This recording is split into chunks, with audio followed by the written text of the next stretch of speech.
to the spirit of equality in the air and to the work of many of my more foresighted sisters, I no longer accept society's judgment that my group is second class.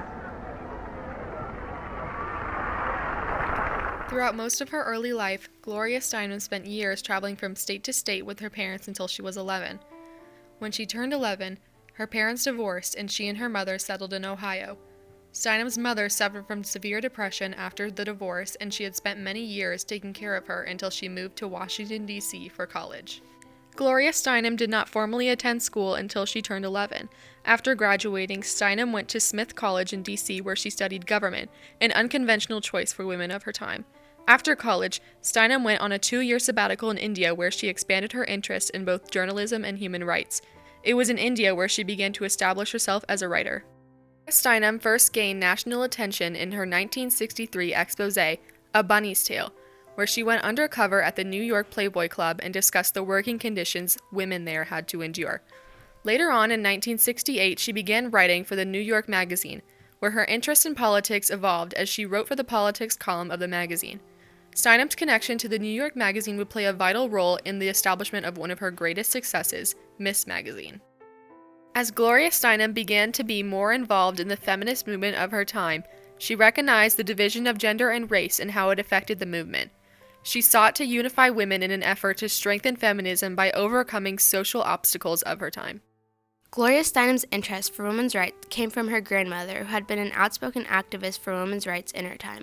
However, Steinem's passion for feminism came about in 1969 when she attended an abortion hearing led by the Red Stockings in New York.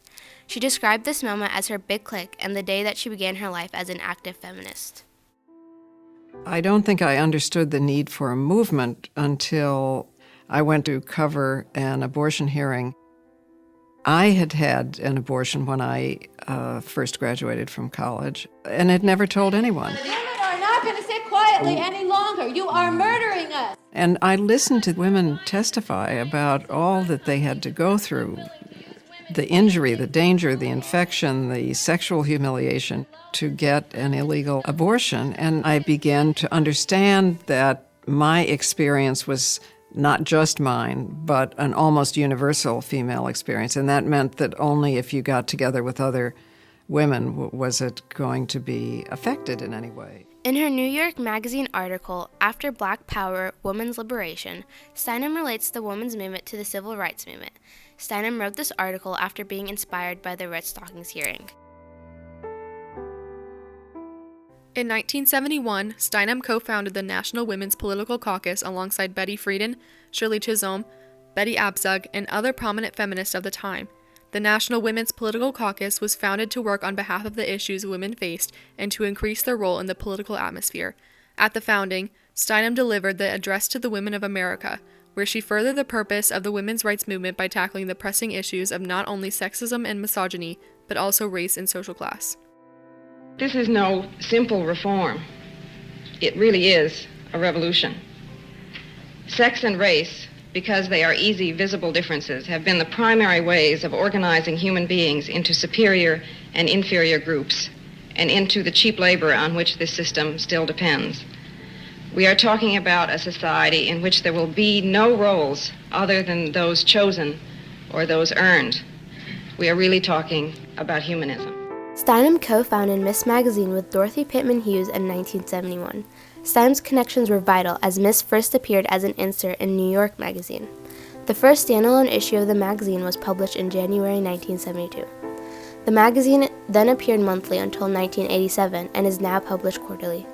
It included liberal feminist writings that fought against the family-centered, house-bound stereotypes of women at the time. Through representing women of color in the Miss Magazine covers, Steinem established her view that the feminist movement should unite all women, including women of color. Steinem's accomplishments did not stop there. In 1977, she became an associate for the Women's Institute for Freedom of the Press, which sought to increase women's role in the media and operate as an international feminist network. Then in 1984, she participated in an anti-apartheid protest outside of the South African Assembly where she was arrested. She then went on to co-found the Choice USA, an organization that pressed for political action for reproductive rights. Steinem went on to write many more jaw-dropping works that embodied her beliefs. In 1978, she wrote an essay for Cosmopolitan called If Men Could Menstruate, where she imagined a world where men menstruated instead of women, and how it would not be seen as something shameful for men as it was for women. Gloria Steinem defied social norms of her time and was able to achieve tremendous goals for the feminist movement. Gloria Steinem had a large impact on feminism in the 70s and 80s by contributing to the establishment of institutions and organizations such as the National Women's Political Caucus and Choice USA, two prominent organizations to this day. Steinem's vast collection of written works have tackled pressing issues of society and have astounded people because of their ability to confront controversial topics. Miss Magazine, one of Steinem's most infamous legacies, which is still published to this day, stands out from other magazines because of its proficiency in addressing sensitive questions and giving equal representation to underrepresented groups. Gloria Steinem's drive to attain equality was what set her apart from many other feminists of her time. She was able to put to question problems very few people were willing to touch, and she did so without letting the criticism crush her.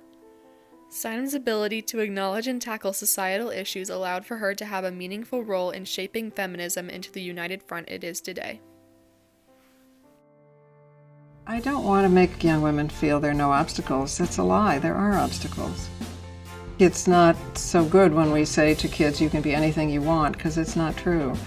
Much better to say you should be able to become anything you want, and overcoming these obstacles is going to be so satisfying and so much fun, and you're going to have so much company.